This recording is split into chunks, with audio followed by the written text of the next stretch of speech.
What is a moment of dignity worth? For Aria Rossi, a waitress struggling to keep her head above water in the unforgiving ocean of New York City. It was worth more than any tip. When she refused to be a prop in a photo for the notoriously arrogant tech billionaire Alistair Finch, she didn't just lose a night's wages, she shattered his world. His response wasn't just an apology. It was an earthquake that would reshape both their lives forever. This isn't a fairy tale. This is the story of how one woman's quiet no ignited an inferno of pride, regret, and a gesture so extravagant it involved a private jet and a second chance that money was never supposed to be able to buy. The Gilded Sparrow wasn't the most expensive restaurant in Manhattan, but it strived to be. It existed in that precarious space between authentic charm and corporate luxury, a place where exposed brick walls were adorned with art that was just a little too famous to be cool. The clientele were a mix of finance bros, celebrating a market uptick, tourists who'd read about it in a glossy magazine, and the occasional genuine power player who enjoyed its relative discretion. Aria Rossi had learned to read them all. For 3 years she had navigated this floor, a silent dancer in a black apron, balancing trays of seared scallops and overpriced Bordeaux. Each table was a tiny kingdom, with its own rules, its own dramas. Aria was a ghost, a pair of hands, a polite smile. Her real life, the one that mattered, existed in the hours before and after her shift in a cramped queen's apartment that smelled perpetually of turpentine and her mother's herbal remedies. There, canvases leaned against every wall, studies of light and shadow, portraits of tired faces on the subway, the art that was her soul, the dream she was funding one table at a time. Her mother, Elena, was the fragile heart of that home, a woman whose own artistic ambitions had been ground down by the dual pressures of immigration and illness. Elena now watched the world from a worn armchair, her breath often shallow, her hands too weak to hold a brush. The medical bills were a quiet, constant hum beneath the surface of Aria's life, a debt that grew with every hospital visit. So Aria smiled at the finance bros, upsold the tourists on dessert, and endured. Tonight, the hum was louder. Elena had a new specialist appointment next week, one not fully covered by their threadbare insurance. Aria needed a good night. She needed the generous tables, the ones who saw a person, and not just a servant. Then table 7 arrived. She knew them by the ripple they sent through the room. It wasn't just their clothes, the casual logo-free cashmere that cost more than her rent. It was the aura of frictionless existence that surrounded them. At the center of the group of 4 was a man whose face she recognized from the cover of Forbes, Alistair Finch, the tech wunderkind, the so-called digital Midas who had revolutionized data streaming. He was younger in person with a severe haircut and eyes that seemed to be scanning the world for its exploitable weaknesses. He didn't walk into the room. He consumed it. Her station assignment was a stroke of bad luck. Marco, the manager, gave her a look that said, "Don't mess this up." From the moment she approached, she was invisible. Alistair Finch didn't look at her. He was holding court, a smirk playing on his lips as he belittled a rival's latest acquisition. His voice was a low, confident blade cutting through the restaurant's ambient chatter. "Good evening, welcome to the Gilded Sparrow," Aria began, her voice professionally placid. Finch waved a dismissive hand in her general direction without breaking his monologue. "A bottle of the Waitress 82 and some sparkling water. Don't bring me Pellegrino. I want something Norwegian or something I haven't heard of." He didn't ask. He commanded. One of his companions, a man with the soft, well-fed look of a venture capitalist, finally glanced at Arya. "He'll need a menu eventually. We'll need menus." Arya kept the smile cemented on her face. "Of course, sir." The evening was a masterclass in dehumanization. Her hands were the only part of her they acknowledged as they delivered bread, poured the legendary wine, and placed plates of food before them. They spoke of buying islands, of gutting companies of women they had dated and discarded like last season's yachts. Finch was the worst. He ate with a distracted air as if the food was merely fuel and necessary inconvenience in his grand campaign of existence. He never once said please or thank you. When he needed something, he would lift a single manicured finger, a silent, imperious summons. Arya's training her need for that tip kept her professional. She refilled his water glass, cleared his plate, and endured. Inside, a slow, hot burn was building in her chest. She saw her mother's tired face, the stack of bills on their small kitchen table, and felt the chasm between their worlds, between his casual cruelty and her desperate striving. The climax arrived with the check. The meal, fueled by the mythical vintage of wine, had crested over $10,000. As his guests were laughing at a particularly cutting joke Finch had made, he pulled out a black credit card that seemed to absorb the light. Then he looked at Arya. Truly looked at her for the first time all night. His eyes scanned her not as a person, but as an object, an accessory. A thought flickered across his face. "Hey," he said, the word cracking into the air like a whip. "You." "Waitress. My buddy here, Dennis." He gestured to the venture capitalist. "He doesn't believe I can get a photo with the staff. Thinks I'm losing my touch." He smirked. "Come on. Stand here." He patted the empty space beside his chair. "Let's take a picture. Smile." It wasn't a request. It was a trophy hunt. He wanted to capture her, a piece of the local scenery, proof that everything and everyone was available to him. Dennis chuckled, pulling out his phone. The entire restaurant seemed to fade away. All that existed was that space beside his chair, a vortex of humiliation. She saw the path of compliance step over force. A smile let them take their picture and be rewarded with a generous tip that would pay for her mother's appointment. It was a simple transaction. A few seconds of her dignity for a few $100, maybe 1,000 if he was feeling performatively generous. But the image of her mother's face rose again in her mind, not her sick mother, but Elena, as a young woman in old photographs, defiant, proud, a paintbrush in her hand. The woman who had taught her that the only thing you truly own in this world is your self-respect. The hot burn in Arya's chest solidified into a column of steel. She met Alistair Finch's gaze directly. Her own voice, when it came, was quiet, but it echoed in the sudden silence of the table. "I'm sorry, sir," she said, her tone level and cool. "My job is to serve you. It is not to be part of the entertainment." The smirk vanished from Finch's face. It was as if she had slapped him. A flicker of disbelief, then raw, unfiltered fury crossed his features. The air crackled. Dennis lowered his phone, his own smile faltering. "What did you just say?"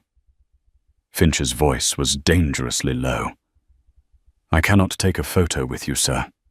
If there's nothing else, I will take this whenever you are ready." She gestured politely toward the check presenter, holding his black card. For a long, terrifying moment, she thought he might explode. He looked like a man who had never been denied anything, a king, whose divine right had just been questioned by a peasant. He snatched the presenter, scribbled a furious signature, and shoved it back across the table. He stood up, throwing his napkin onto his half-eaten dessert. "Let's go," he snapped at his companions. They scurried to their feet, avoiding Arya's eyes. As they walked away, a storm in their wake, Arya picked up the check. Her hands were trembling slightly. She opened it.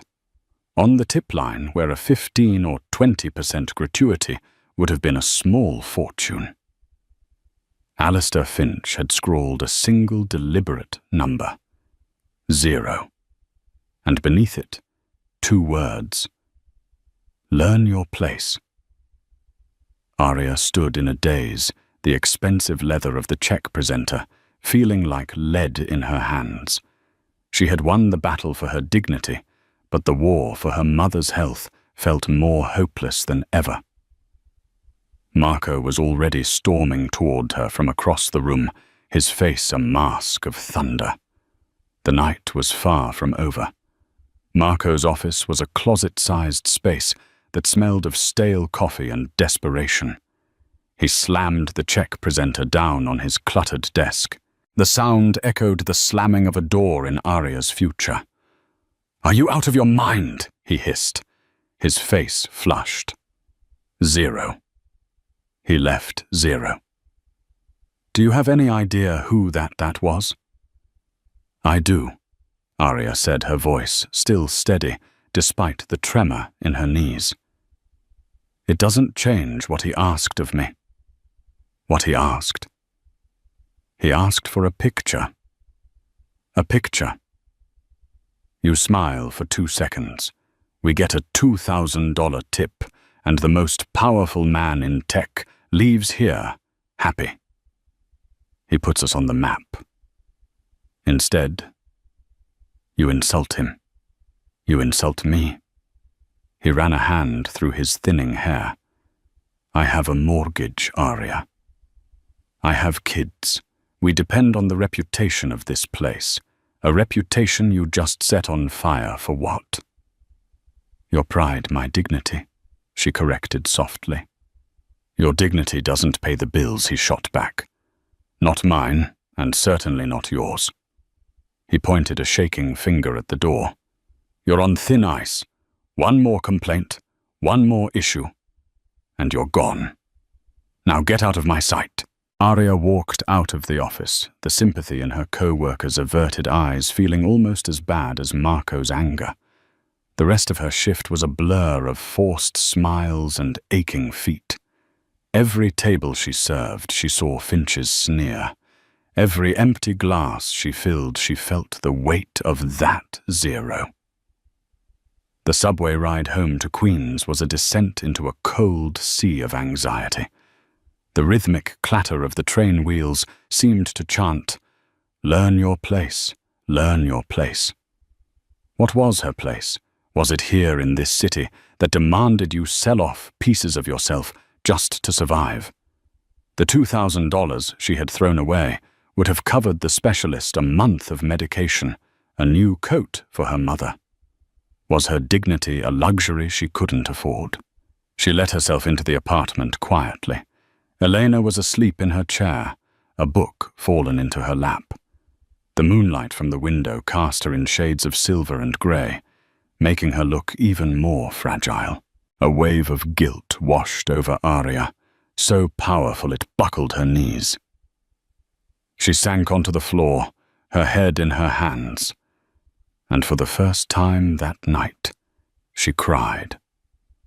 Meanwhile, in a penthouse apartment overlooking Central Park, Alistair Finch was not celebrating.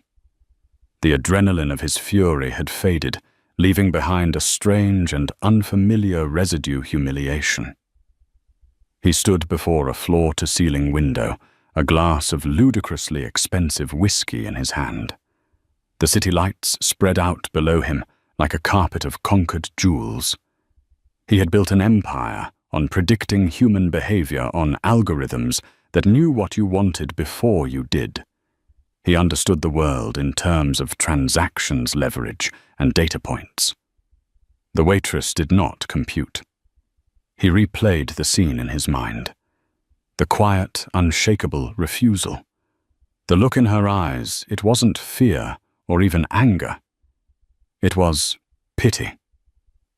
She had looked at him, Alistair Finch, a man who could buy and sell entire countries, and she had felt sorry for him. The thought was galling. "Can you believe the nerve," Dennis said, from a leather sofa, trying to reignite their earlier indignation. Some waitress with a chip on her shoulder. "Shut up, Dennis," Alistair mumbled, not turning from the window. He had expected her to be cowed. He had expected her to be grateful for the attention. He had expected her to acquiesce like everyone else in his life always did. From board members to senators to supermodels, the world was a collection of nodding heads, all hoping for a sliver of his power, his money, his influence. Her no was a glitch in the code of his reality. It had been so long since he'd heard that word, without it being a negotiating tactic. Hers wasn't for negotiation. It was a final statement. "I am not for sale." He thought of the words he'd scrawled on the check. "Learn your place." The arrogance of it now soured in his mouth. What was her place, and what, for that matter, was his? A man who needed to bully a server to feel powerful in front of his friends. The thought was ugly, and it stuck to him. This feeling was inefficient. It was a distraction. He needed to erase it. The next morning, he called his head of personal security, a former Mossad agent named Gavriel. "There was a waitress last night," Alistair said, pacing his office. "The Gilded Sparrow. Dark hair, maybe 5'6". Find out who she is. Problem, sir." Gavriel's voice was calm, efficient. "No problem. I want to fix something." The tip. I was in a mood. It was a lie, or at least a gross oversimplification. "Find out her name. I'll send a courier with an envelope. Cash. Make it 5,000. That should smooth things over." It was his standard operating procedure. Money was a universal solvent. It dissolved all problems, all unpleasantness. 2 days later, Gavriel called back. "Her name is Aria Rossi. I have her schedule. The courier is ready." "Good." "Handle it," Alistair said, already moving on to a multi-billion-dollar merger. The waitress was a closed file, but the file was reopened less than an hour later. The courier, a polished young man from a high-end service, returned to Finch Tower. He stood awkwardly in front of Alistair's massive desk, holding the same thick envelope he had left with. "She wouldn't take it, sir." Alistair looked up from his terminal. "I delivered the envelope to Miss Rossi at the restaurant during her break. I said it was from you, a gesture of apology." She opened it, saw the cash, and closed it. The courier swallowed. She said, and I quote, "My dignity wasn't for sale last night, and it's not for sale today. Please return this to Mr. Finch." The courier placed the envelope on the desk. $5,000 in crisp $100 bills. Rejected. Alistair stared at the envelope. This was impossible. This broke all the rules of his world. He had offered 5 times what a spectacular tip would have been. He had offered a solution, a balm, a way for them both to forget the entire ugly incident. And she had thrown it back in his face. The humiliation returned tenfold, but this time it was mixed with something else. A spark of grudging respect, and a burning, obsessive curiosity. Who was Aria Rossi? What kind of person in this day and age turns down $5,000 on principle? He dismissed the courier and pulled up the file Gavriel had sent him. It was a basic background check. Aria Rossi, age 26, lives in Queens, no criminal record. Sole provider for her mother, Elena Rossi, who has a history of chronic respiratory illness. And then one more line. Enrolled part-time at the New York Studio School. Field of study painting. An artist. Alistair leaned back in his chair. The data point hung in the air, shimmering with significance. An artist. A person who deals in truth and beauty, not leverage and capital. He thought of his own mother. She had been a painter, a brilliant one, before she had met his father. He remembered the smell of oil paints in her small studio, a room that had slowly been converted into a storage space as his father's ambition consumed their family. She had given up her art, she'd said, for a more practical life. She had died 10 years ago, a woman hollowed out by her compromises. He looked out the window, but he didn't see the city anymore. He saw a quiet waitress in a black apron. And for the first time, Alistair Finch understood that this wasn't a problem money could solve. This was a problem he would have to solve, and his usual methods were utterly hopelessly useless. The rejection of the cash sent Alistair Finch into a state he hadn't experienced since his early days as a hungry startup founder, hacking code in a Palo Alto garage, pure, unadulterated obsession. He wasn't just curious about Aria Rossi anymore. He was captivated by the puzzle of her. In the perfectly calibrated world, he had built a world of predictable algorithms and human desires that could be quantified and monetized. She was a critical error, a ghost in his machine. He cancelled a call with his Tokyo office and postponed a board meeting claiming a sudden illness. The illness was an itch he couldn't scratch, a problem he couldn't solve with money or intimidation. He locked himself in his sterile office high above Manhattan, the rejected envelope of cash sitting on his desk like a monument to his failure. He paced before the file. Gavriel had compiled a thin collection of facts that did nothing to explain the woman herself. Aria Rossi, age 26. Queens. It was the last line that held him captive, enrolled part-time at the New York Studio School. Field of study painting. An artist. The word reconfigured the entire equation. He had been trying to solve a financial problem, but this was a problem of the soul. "I want more," he barked into his phone at the head of his corporate research division, the same team that could dig up compromising intel on a business rival in under an hour. More on what Mr. Finch, the analyst, asked, confused.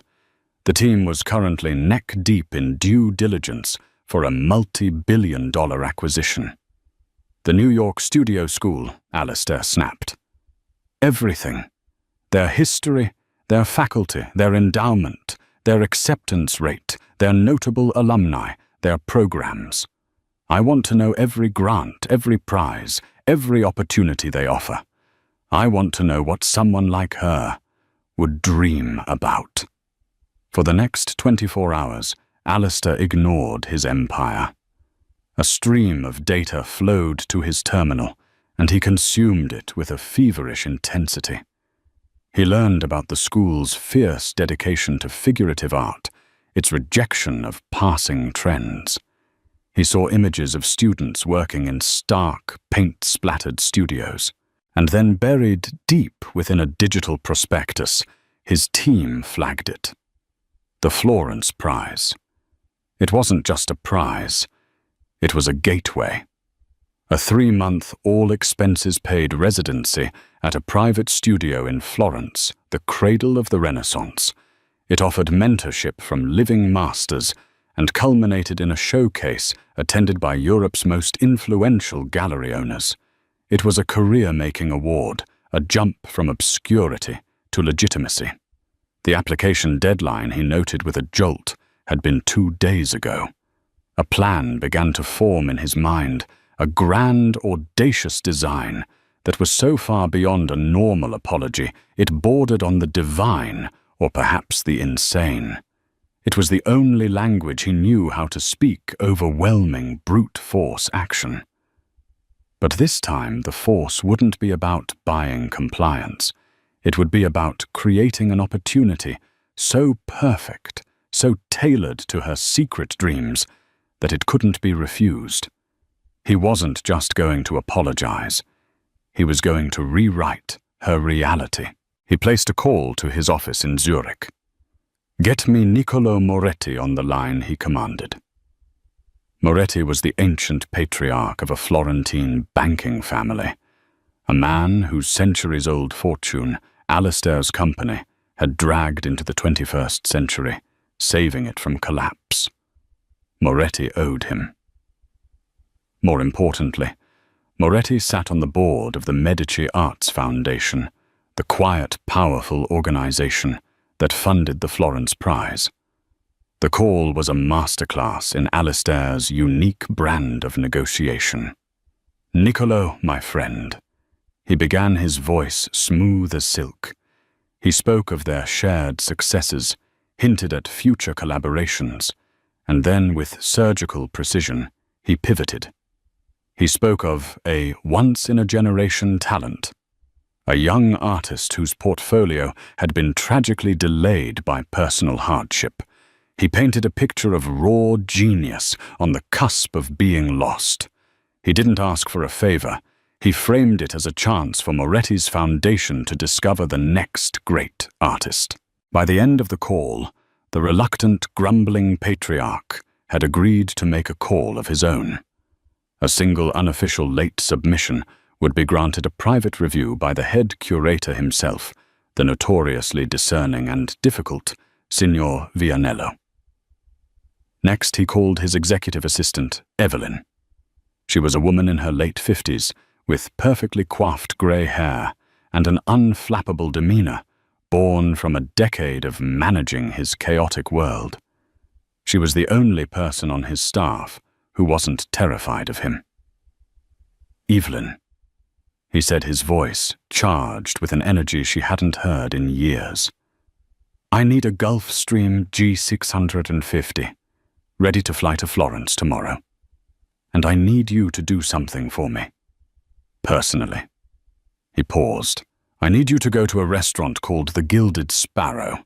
There's a waitress there named Aria Rossi. I need you to make her an offer." Aria was in the back alley behind the restaurant, leaning against the cool brick wall, trying to catch her breath.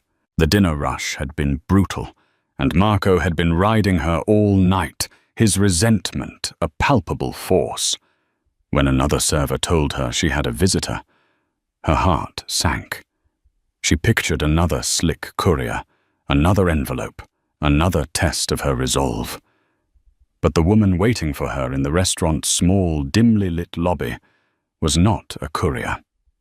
She was elegance personified, dressed in a simple but exquisitely tailored grey suit that radiated quiet authority. This was Evelyn, Miss Rossi. She said, her voice calm and kind, entirely devoid of the condescension Aria had been expecting. "My name is Evelyn Hayes. I am the executive assistant to Mr. Alistair Finch." Aria straightened up, her exhaustion replaced by a familiar surge of defensive energy. "If you're here with another envelope of money, you can save yourself the trip. The answer is still no."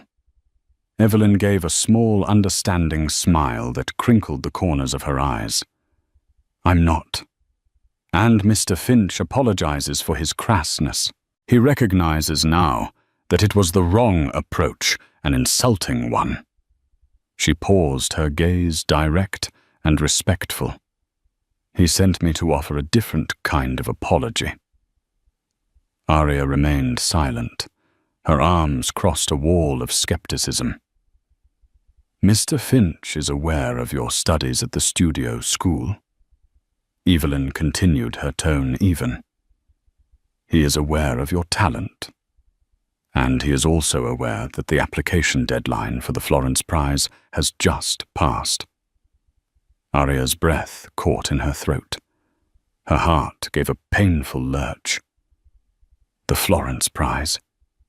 It was a whispered legend among her classmates, a distant, impossible dream. She hadn't even considered applying. The application fee alone was prohibitive, and the thought of her work being judged on that level was too terrifying to contemplate. Through his connections, Evelyn said carefully, "Mr. Finch has arranged for a private one-time review of your portfolio by the head curator. A single last-minute exception has been made. But the review must happen in person, in Florence, tomorrow." Arya stared at her, the words not computing. They sounded like a foreign language. "Tomorrow. In Florence? That's impossible." "Not entirely." Evelyn said, her expression unreadable. "A private jet is waiting at Teterboro Airport. It is scheduled to depart in 3 hours. It will take you to Florence. A car will take you from the airport to a suite that has been booked for you at the Hotel Lungarno. Tomorrow morning, you will be driven to the Gallerie dell'Accademia for a private meeting with the curator. All expenses are covered. Whether you are awarded the residency or not, the jet will bring you back the following day." Arya felt the floor tilt beneath her feet. A private jet. Florence. The curator. The words were a series of fantastical explosions in the grim reality of her life. It was too much, too big. A vein of anger began to thrum beneath her shock. What game was this? Why, Arya whispered the question torn from her. Why would he do this to humiliate me further, to prove he can fly me around the world like one of his packages? This was the moment of truth. Evelyn looked at her, and for the first time her professional veneer seemed to soften, revealing a glimpse of the woman who had watched her boss for a decade. "He told me to tell you the truth if you asked," she said quietly. "He said his mother was a painter, a very gifted one by all accounts. She gave it up when she married his father. He said that for his entire life he watched her live with the ghost of the artist she might have been. A ghost that grew sadder and more transparent every year." Evelyn's gaze was steady and filled with an empathy that disarmed Arya. "He said that when you refused him, that quiet defiance, you reminded him of the person his mother was before she made her compromises, and in that moment he realized he had become the very thing that had crushed her spirit.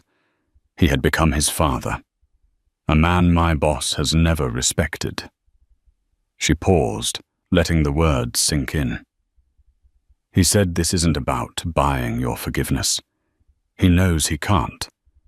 This is his attempt to correct a cosmic imbalance, to give one artist the chance his mother never had. The opportunity is real, Miss Rossi. Your art will be judged on its own merits. He has merely used his power to open the door. He cannot make you walk through it, nor can he decide what happens when you do." Outside on the street, the sleek black nose of a town car was just visible, its engine purring a chariot waiting to spirit her away to a different life. The world seemed to be holding its breath. "You would need to go home and pack, of course," Evelyn said gently. "Your portfolio and a few things for your trip."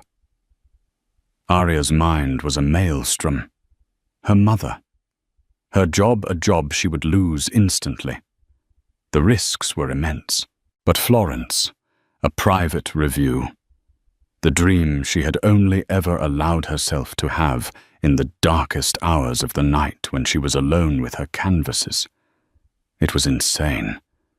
It was the most insane, egomaniacal, manipulative gesture she had ever heard of. But it was also a door, a real door, held open just for her. She thought of her paintings gathering dust in her small apartment, waiting for a world that would never come looking for them in Queens. She thought of her mother's tired, proud smile, and in a rush of terrifying clarity, she made a decision. "I need to make a phone call," Arya said, her voice trembling, but firm, the voice of a woman stepping off a cliff. and I'll need to stop at my apartment." Evelyn's smile was genuine now, a quiet, knowing acknowledgement of the magnitude of this moment. "Of course," she said. "The driver will take you wherever you need to go." The flight was an exercise in suspended reality. Arya had only ever experienced air travel from a cramped middle seat, a world of recycled air and miniature bags of pretzels. This was something else entirely. The Gulfstream G650 wasn't a plane. It was a sanctuary of minimalist luxury, a flying suite of cream leather and polished wood that hummed with a quiet, unobtrusive power. She sat alone in the spacious cabin, her worn canvas portfolio clutched in her lap like a prayer book. It was the only object in the entire space that seemed real. Its frayed edges and faint smell of turpentine, a grounding presence in this alien atmosphere. She had called her mother from the town car, the lie tasting like ash on her tongue. "A last-minute catering event," she'd said, her voice strained. "A big conference out of state. They're flying a few of us out." Elena, in her trusting nature, had simply been excited for her. "Oh, my brave girl, send me a picture." The irony was a sharp pain in her chest. Then she had sent a brief, unapologetic text to Marco I quit, effective immediately. The bridges were not just burned, they were vaporized. There was no going back. Alistair Finch was not on the plane. Evelyn had assured her he wouldn't be. "He understands this needs to be your journey," she had said with a knowing look. The gesture was a profound relief. It allowed Arya to breathe, to try and untangle the knot of emotions in her gut. She was terrified, exhilarated, and deeply suspicious.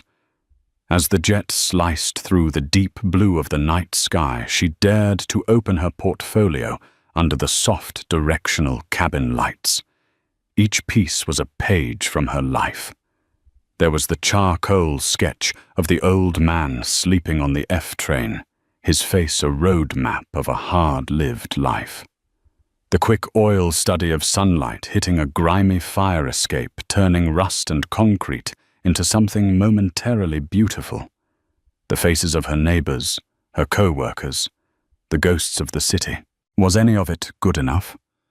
Or was this all a cruel, elaborate joke, a billionaire's whim to see how far the little waitress would dance for a chance? She traced the edge of a canvas, the rough texture familiar under her fingertips. This was hers. This was real.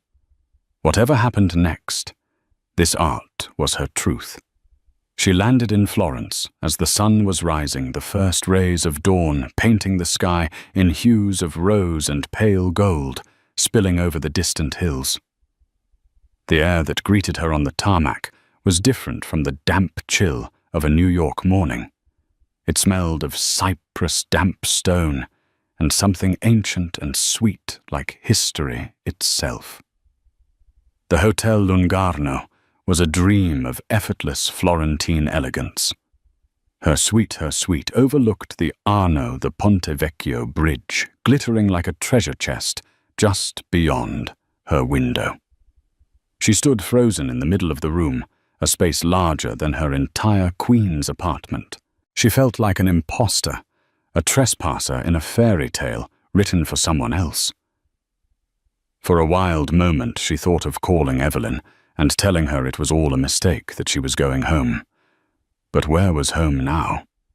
The meeting was scheduled for 10 a.m. She dressed in the one good black dress. She owned a simple garment that felt wholly inadequate for the occasion. Her heart was a frantic, panicked drum against her ribs. As promised, a silent, immaculate car was waiting.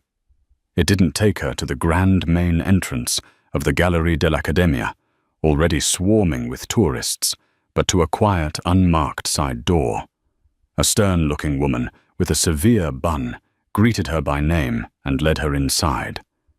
The sudden coolness and silence of the museum were a shock.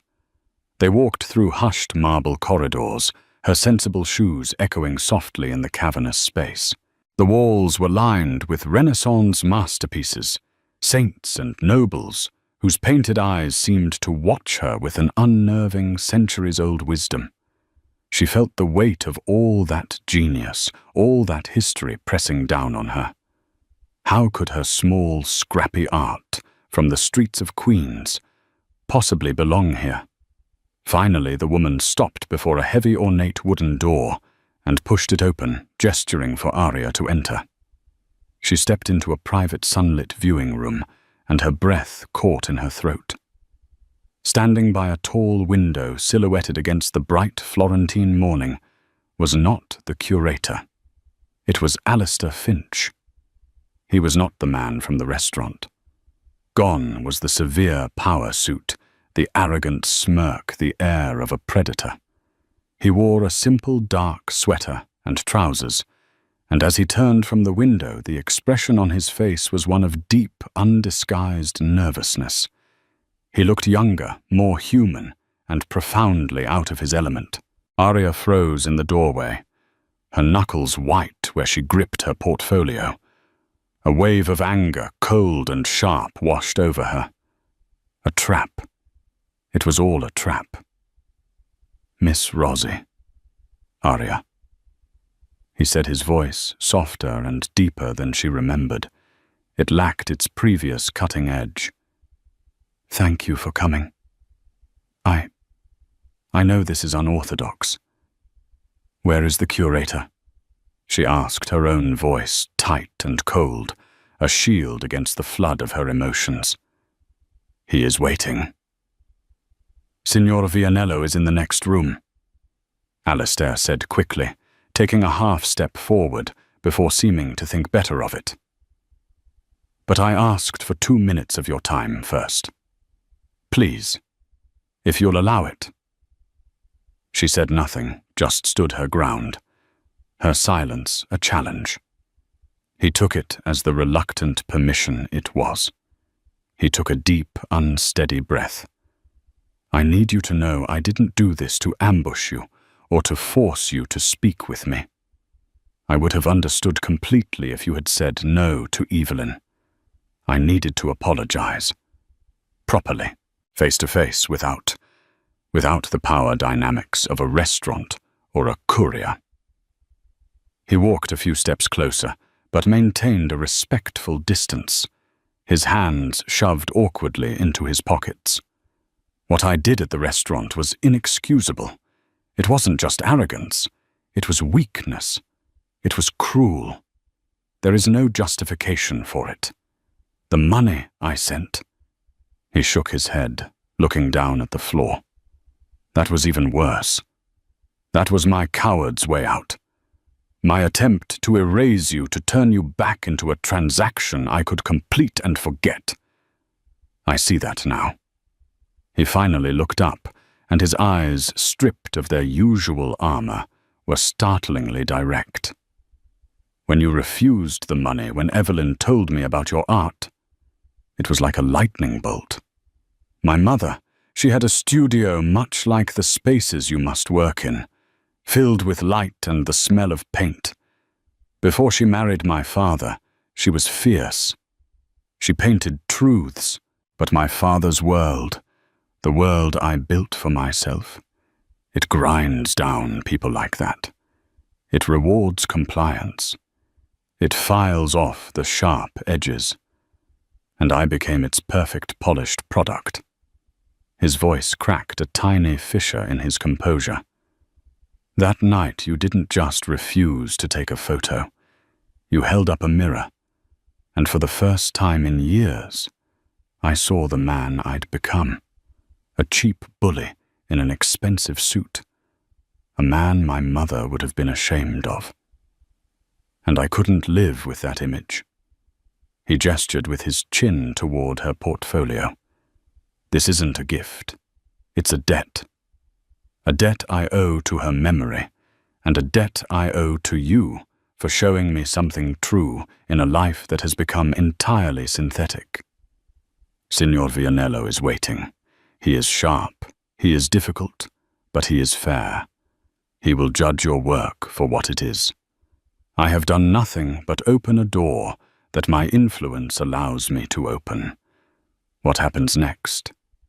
It's all you." Arya listened, her anger slowly being replaced by a complex, bewildering mix of emotions. She looked at this powerful, broken man, and she saw the raw, painful truth in his words. The grand apology tour, the jet, the hotel, this entire fantastical trip. It wasn't really for her. It was for him. It was an act of desperate, painful penance. An attempt to salvage something of himself. It didn't excuse his cruelty, but it explained it. And in a strange way, that was enough. Slowly she gave a single sharp nod. "Okay." The relief that washed over his face was profound. He led her to the connecting door and opened it. The curator, Signor Vianello, was a formidable man in his 70s, with piercing dark eyes and a look of profound, intimidating boredom, as if he had already seen all the art the world had to offer, and found it wanting. He did not smile or shake her hand. He simply said, his voice a gravelly baritone, "Show me." Alistair faded into the background, standing silently in a corner of the room, making himself small. This was her stage now. With hands that trembled only slightly, Arya untied the ribbons of her portfolio. She laid out her work on the large antique oak table. One by one, she presented the pieces of her soul. The charcoal portraits of subway riders, their faces etched with a universe of exhaustion and resilience. The quick, vibrant oil sketches of street vendors and kids playing in the spray of an open hydrant in Queens. The study of light falling on a tenement fire escape. And finally, her most ambitious, most personal piece. The portrait of her mother, not as the frail, sick woman in an armchair, but as Arya imagined her in her youth, her face defiant, her eyes burning with a fierce creative fire that life had tried but failed to extinguish. Signor Vianello looked at each piece in a deep, unnerving silence. He would pick one up, hold it close to his face, his eyes scrutinizing every brushstroke, every pencil line. The silence in the room stretched for an eternity, thick and heavy. Arya felt her entire life, every secret hope and quiet dream, being weighed and measured in that quiet room. Finally, after what felt like an hour, he placed the last piece down. He looked up, his sharp gaze cutting not to Arya, but to the corner of the room. "Leave us," the curator commanded Alistair. Alistair looked at Arya, gave a single, almost imperceptible nod of encouragement, and slipped out of the room. The heavy door closing with a soft, definitive click behind him. Signor Vianello turned his full attention, his formidable gaze back to Arya. "Your technique is raw," he said, and the words landed like stones. "You have much to learn about form, about anatomy, about the classical disciplines. At times it is clumsy." Arya's heart plummeted into her shoes. It was over, but he continued tapping a long, elegant finger on the portrait of her mother. "You have this. This is not something I can teach. This is truth. This has a soul. You paint not what you see, but how you see. And that is the difference between a technician and an artist." He looked at her, and for the first time a flicker of something that might have been a smile touched his ancient eyes. "The residency is rigorous. It is designed to break you down and build you back up stronger. Most applicants are not ready for that process." "Are you?" New tears welled in Arya's eyes, hot and sudden and unstoppable. They weren't tears of sadness or fear. They were tears of relief, of disbelief of a lifetime of suppressed hope crashing into a single, perfect, unbelievable moment. The black apron, the tired feet, the sting of humiliation, the constant worry, it all washed away in that flood. "Yes," she whispered, her voice thick and trembling with emotion, "but absolutely certain. Yes, I am." Aria Rossi did not return to New York the next day. The idea of it was absurd. Her old life, the cramped apartment, the black apron. The constant grinding hum of anxiety felt like a photograph from someone else's history, a past she had shed somewhere over the Atlantic. After the meeting with Vianello, she had walked out into the Florentine sunlight in a daze, the city's golden light seeming to validate the impossible reality of her new future. The foundation would handle the arrangements for her residency, which would begin in a week. A week to simply be. Alistair Finch, true to his word, had vanished.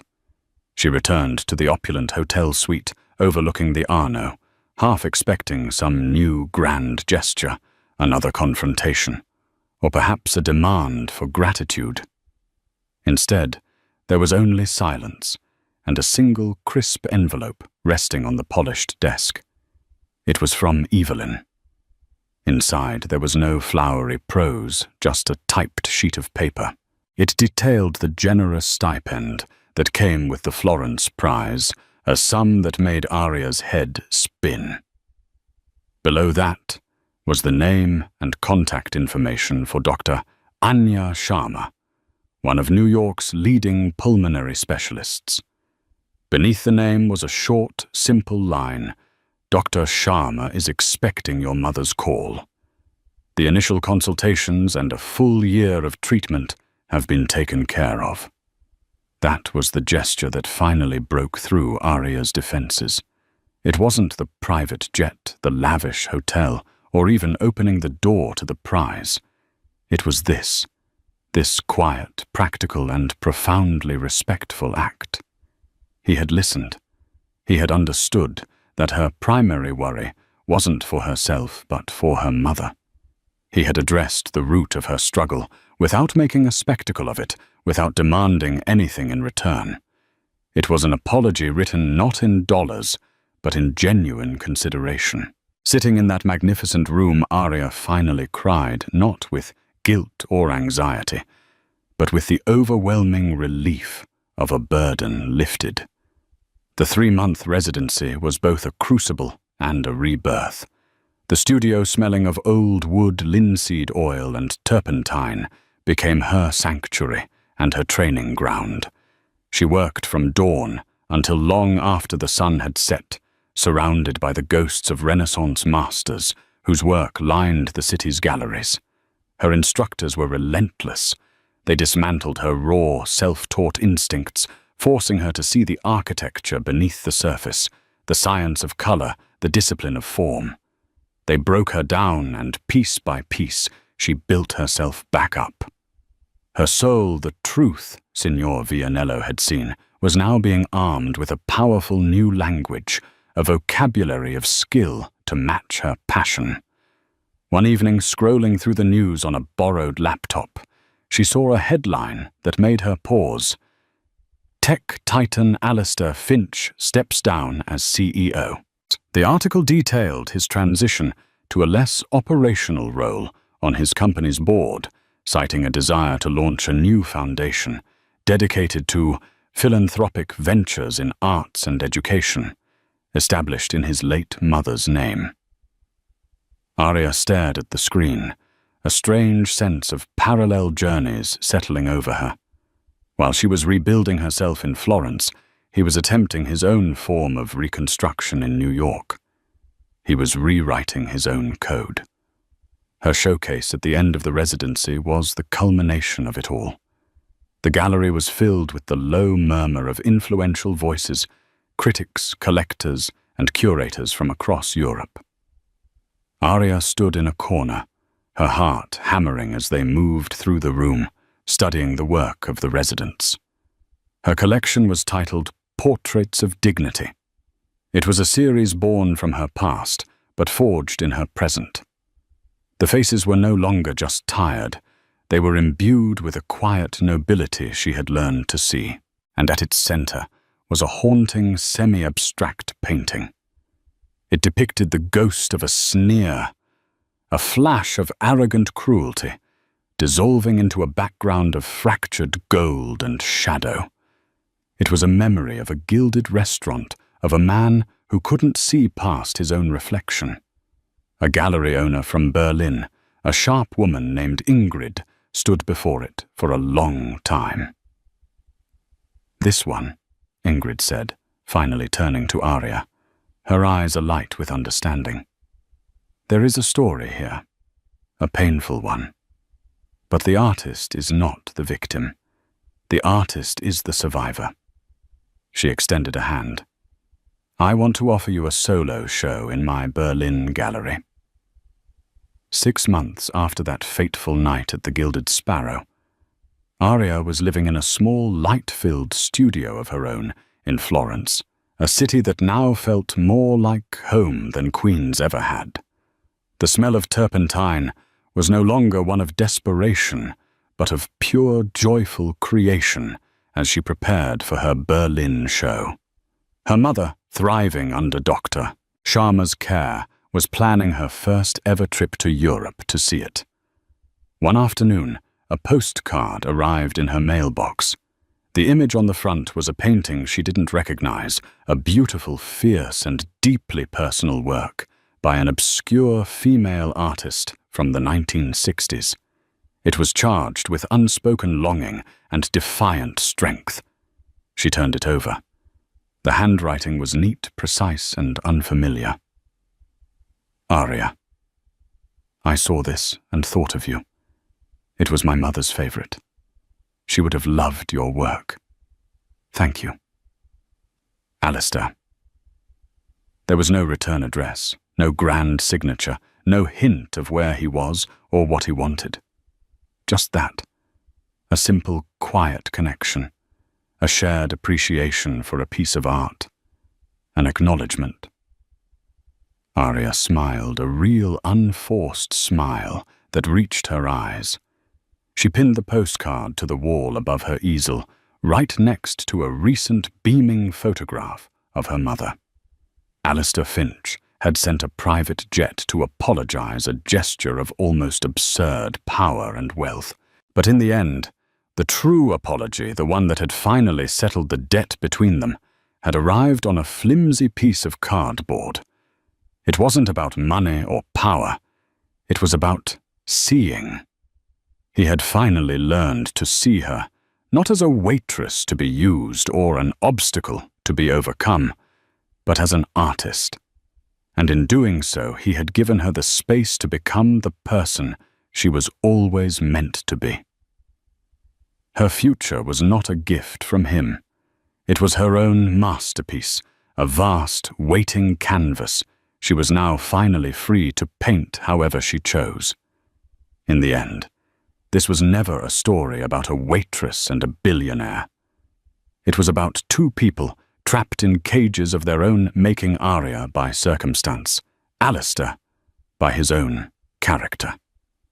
It took a single powerful moment of defiance to rattle the bars.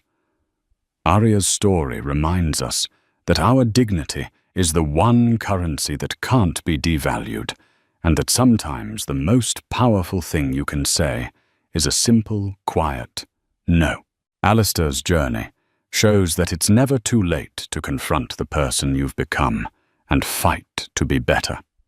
If Aria's strength and Alistair's incredible path to redemption moved you, please take a second to hit that like button and share this video with someone who might need to hear it. And don't forget to subscribe and turn on notifications for more true life stories about the moments that change everything. What would you have done in Aria's place? Let me know in the comments below.